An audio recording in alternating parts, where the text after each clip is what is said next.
Hello everyone, welcome to KP interiors YouTube channel. तो ये video किन के लिए? ये वीडियो है वो होम बायर्स, डेवलपर्स जो नई प्रॉपर्टी बना रहे हैं, रियल एस्टेट एजेंट जो बिल्डर के साथ टाइप करके होम बायर्स को पिच कर रहे हैं, और इंडिविजुअल्स जो अपने घर को रिनोवेट करना चाहते हैं। तो शुरू करते हैं। 2012 में मैं पुणे में रहता था, तो हम लोग घर देख रहे थे जहाँ पे चिल्ड्रन प्ले एरिया हो। मेरे फादर्स 1-1.5 साल में रिटायर होने वाले थे, तो वहाँ पे मॉर्निंग वॉक के लिए जगह हो, ग्रीन लश एरिया हो, और ऐसी बहुत सारी चीज़ें जो घर के अलावा मुझे मेरे लिए मायने रखती है। इन सब में एक चीज़ कॉमन थी कि लोकेशन अच्छी होनी चाहिए, दूसरा था उसका लेआउट अच्छा होना चाहिए, मैक्सिमम कारपेट मुझे वहाँ पे मिलना चाहिए, तीसरा था उसका प्राइसिंग जो मेरे बजट में सेट हो सके। और ये 3 ही पॉइंट होते हैं जो मेजरली हर कोई अपने घर खरीदने के जर्नी में देखता है as a home buyer. Developers home buyer को ध्यान में रखते हुए ये सारी चीजें देखता है। रियल एस्टेट ब्रोकर भी इन चीजों को ध्यान में देखते हैं। आता हूं पॉइंट पे। जब मैं वो डेवलपर के पास गया, प्रॉपर्टी समझा, लोकेशन, ये सारी चीजें जो मैंने पहले डिस्कस किया वो सारी मुझे समझ में आ गई। रेट वगैरह भी लगभग फाइनल हो गया था। जब उन्होंने मुझे शो फ्लैट दिखाया तो मैं डिसअपॉइंटेड हो गया। यहाँ पे मैं क्लियर करना चाहूंगा, शो फ्लैट में क्या होता है कि बिल्डर वो दिखाता है जो वो देगा। फ्लोरिंग क्या देगा, दीवारों का कलर कैसा रहेगा, विंडोज कैसी देगा, बाथरूम की फिटिंग्स क्या देगा, ये सारी चीजें उसमें होती है बेसिक, जिसमें फर्नीचर वगैरह डेकोर कुछ भी नहीं होता है।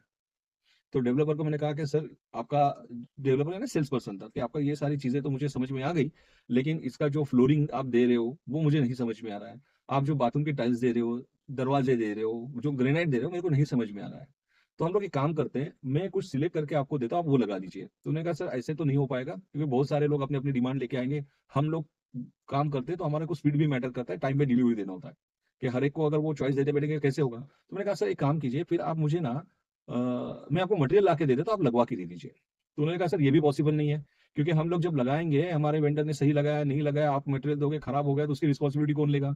तीसरा पॉइंट आया कि मैंने उनको कहा कि सर फिर एक काम करते हैं, आप मुझे कुछ भी मत दो, ठीक है, और जो पैसा है वो माइनस कर दो। तो उन्होंने कहा सर हम लोग तो बल्क में बाय करते हैं, उसमें एक दो फ्लैट के लिए हम लोग कुछ माइनस नहीं कर सकते। फिर बोला यार सर आप कुछ भी फ्लेक्सिबिलिटी नहीं दिखा रहे हो। बोले सर फ्लेक्सिबिलिटी तो नहीं पॉसिबल है, क्योंकि हम लोग तो बंगलो नहीं बना रहे, जब आप बंगलो लोगे तब हम लोग ये सारी चीजों के ऊपर ध्यान देंगे। फिर उसने बोला कि सर आपको इतना ही है ना, तो आगे एक प्रोजेक्ट है वो जाके देखिए, शायद आपका वहां पे काम हो जाए। बोला ठीक है।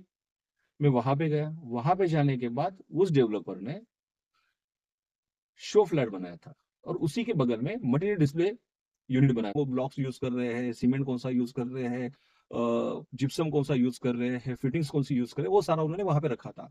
और साथ में 3-4 अलग अलग ऑप्शन फ्लोर्स के, ग्रेनाइट्स के रखे थे। मैंने उनका सर ये आपने ऐसा क्यों रखा है? बोले सर हम लोगों ने जो शो फ्लैट में दिया है, मे भी ये पॉसिबल है कि अगले 2 साल के बाद वो मटेरियल अवेलेबल ना हो। मैंने सर मुझे कलर नहीं पसंद आया, तो उन्हें सर इसीलिए हम लोगों ने 4 ऑप्शंस दिए, आप ये चारों में से कोई भी आप चूज कर लो और अब उसको हम लोग लगा देंगे। लेकिन अगर मैं आपको मटेरियल ला के देता हूँ तो क्या आप लगा पाओगे? तो ने कहा हाँ सर लगा तो देंगे, कोई दिक्कत नहीं है, लेकिन जो कॉस्ट है हम लोग माइनस नहीं करेंगे। मैं बोला चलो पहले से तो ये ज्यादा फ्लेक्सिबल है। ये बताने का कारण ये है कि एक डेवलपर का व्यू कैसा था, दूसरे डेवलपर का व्यू कैसा था, और एक जो बायर है जो अपनी जिंदगी भर की कमाई, फैमिली की कमाई लगा के वो प्रॉपर्टी लेने जा रहा है, उसका क्या व्यू है।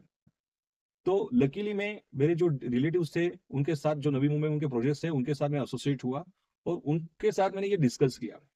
तो उन्होंने कहा चलो ठीक है, हम लोग ये ट्राई करके देखते हैं। और फिर हम लोगों ने तब से स्टार्ट किया कि ये छोटी छोटी डिटेल्स हमको कस्टमर के साथ वर्कआउट करें।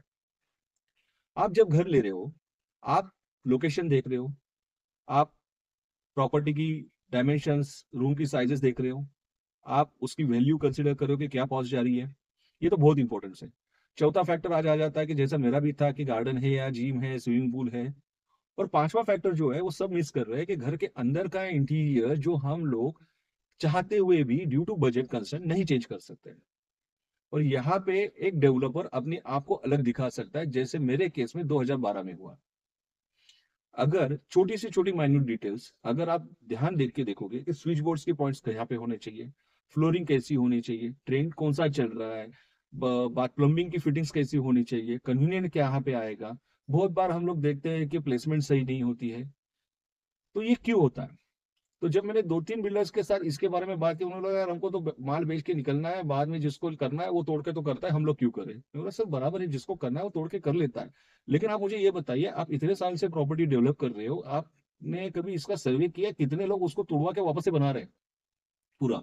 जिसके पास पैसा है उसको तो ठीक है, किसी को हम लोग आपने 8x4 की फ्लोर भी दे दी, वो तोड़ के इटालियन मार्बल लगा देगा, ठीक है? लेकिन जिसके पास बिल्कुल ही उस चीज़ के लिए पैसा नहीं है, उसका बजट लिमिटेड है, वो बजट के साथ जब उसको इंटीरियर करना होता है, तो वो सिविल के ऊपर ध्यान ही नहीं दे पाता है, ना कर पाता है, वो उसको एडजस्ट करता है। तो अगर आप आपके परचेज़ के समय उसके ऊपर ध्यान दो, तो किसी को एडजस्ट ही नहीं करना पड़े। लिख के दे सकता हूँ कि जो डेवलपर है, अगर वो छोटी-छोटी चीज़ों पे इनिशियली ध्यान दे, तो उसके पॉकेट में कोई भी लोड नहीं आएगा, उसको जेब से अलग से पैसा नहीं देना है। वो उसी अमाउंट में जो स्पेंड कर रहा है, उसमें ही वो ट्रेंडली फिट आउट्स दे सकता है। और एक चीज़, अगर समझो कहाँ पे थोड़ा बहुत अगर क्वालिटी ए बी ग्रेड की जगह ए ग्रेड दे रहा है, वहाँ पे डिफरेंशिएट आ रहा है ड्यू टू बल्क बाय, उसका जो कॉस्ट है वो ज़्यादा नहीं आता है। यहाँ पे फैक्टर बेनिफिट क्या है कि जब एक होम बायर को अच्छा लोकेशन दे रहे हो, तो वो बताता है कि मेरा घर का लोकेशन बहुत अच्छा है, मेरा घर का कारपेट साइज़ ज़्यादा है और एमिनिटीज़ बहुत सारी हैं। और मेरा जो डेवलपर है ना, उसने ना इंटीरियर बनाते हुए ना घर के अंदर का भी अच्छा बनाया हुआ है। तो वो आपके लिए ब्रांड एम्बेसडर का काम करता है। आप शॉप में जाते हो, केक शॉप में जाते हो, बोलते हो कि मुझे पेस्ट्री चाहिए। जब पेस्ट्री मिलती है ना, तो उसके ऊपर कई बार चेरी रखी हुई होती है। अगर वो दुकानदार ने वो चेरी हटा के आपको पेस्ट्री दी, तो वो पेस्ट तो आपका मूड खराब हो जाएगा। अरे भाई क्यों निकाली आपने? राइट? वो चेरी की कॉस्ट क्या है? ₹1, ₹1.5, ₹2। लेकिन अगर वो केक के ऊपर पेस्ट्री के ऊपर अगर चेरी है ही नहीं और उसने वो प्लेट में ली और उसके ऊपर उसने अलग से एक चेरी रख के आपको दे दिया, तो आप क्या कहोगे? आप खुश हो जाओगे? यार अलग से इसने दिया। चेयर की वैल्यू पहले भी डेढ़ 2 रुपए थी, अभी भी डेढ़ 2 रुपए है। लेकिन एडिशनल चीज़ देने की वजह से जो कस्टमर को सैटिस्फैक्शन मिला, उसकी लॉयल्टी वहाँ पे बनी और जब लॉयल्टी बनेगी, वो खुद आपका ब्रांड एम्बेसडर बनेगा। तो इस चीज़ों को जब आप प्रोजेक्ट डेवलप कर रहे हो, वो टाइम पे ध्यान दीजिए। आप आपके सिटी में, आपके एरिया में जो भी बेस्ट इंटीरियर डिज़ाइनर आपको मिलता है, आप उनको ऑनबोर्ड कीजिए और डे 1 से उनको एसोसिएट कीजिए आपके सारे प्रोजेक्ट्स के लिए, जो आपको वहाँ पे गाइड कर पाए, वैल्यू फॉर मनी दे पाए। और जो कस्टमर है वो भी खुश रहे। और अगर आपको आपके प्रॉपर्टी को मेकओवर करना है, अगर आप डेवलप कर रहे हो, उस समय आपको ध्यान देके चेंज करना है, तो आप मेरे से संपर्क कर सकते हो नीचे दिए हुए लिंक से।